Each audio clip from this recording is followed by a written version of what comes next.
Baie welkom by die voorlesing van die Afrikaanse Sabbatskoolles vir blindes en swaarsiendes. Hierdie lesse word voorsien deur die Wêreldkonferensie van die Sewende Dag Adventiste Kerk.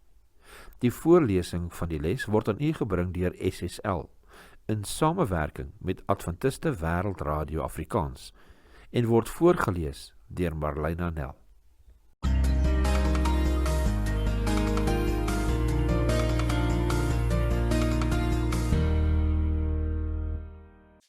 Dinsdag 25 Augustus. Veranderings ter wille van liefde. Ons sien dat partylede in Korinthe Paulus se ware motiewe asook sy liefde vir die gemeente bevraagteken het. Vandag bekyk ons een van die redes hiervoor. Die wysigings van sy reisplanne in 2 Korintiërs 1 vers 15 tot hoofstuk 2 vers 4. Lees 1 Korintiërs 16 vers 5 tot 7. Wat was Paulus se oorspronklike reisplan? 1 Korintiërs 16 vers 5 tot 7 lees soos volg. Maar ek sal na julle kom nadat ek deur Macedonië gereis het, want ek gaan deur Macedonië. En moontlik sal ek by julle vertoef of ook oorwinter, sodat julle my kan voorthelp waarin ek ook al mag reis. Want ek wil julle nie nou net in die verbygaan sien nie, maar ek hoop om 'n tyd lank by julle te bly, as die Here dit toelaat.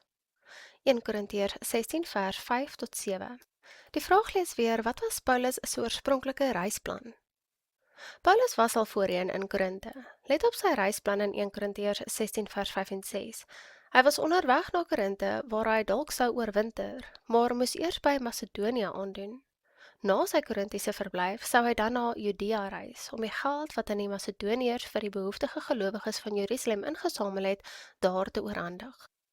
Ongelukkig verander hy toe sy reisplan vanweë die swak verslag wat hy van Timoteus uit Korinthe ontvang het in 1 Korintiërs 14 vers 17, 16 vers 10 en 2 Korintiërs 1 vers 1. Paulus wou toe reguit vanaf Efese Korinthe toe gaan om die probleme wat Timoteus uitgewys het aan te spreek.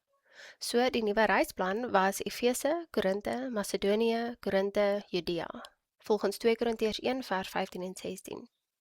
So reis hy toe vanaf Efese na Korinthe, maar keer daarna terug na Efese. So het hy van plan verander.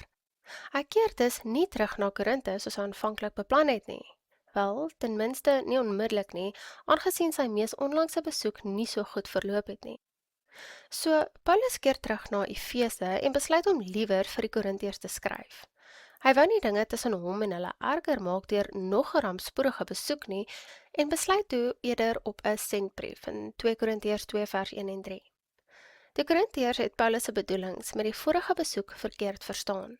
Party van die lede het hom as onbetroubaar bestempel en het gevoel dat hy hulle nie werklik liefgehad het nie in 2 Korintiërs 1 vers 17. In antwoord op hierdie aantuigings vestig hy die Korintiërs se aandag op die evangelie van Christus.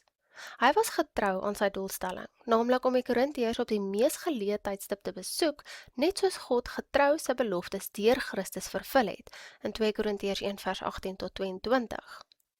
Jesus Christus is, volgens 2 Korintiërs 1 vers 20, die ja op al die beloftes van God. Daarom is dit ook deur Christus dat ons tot eer van God daarop amen sê.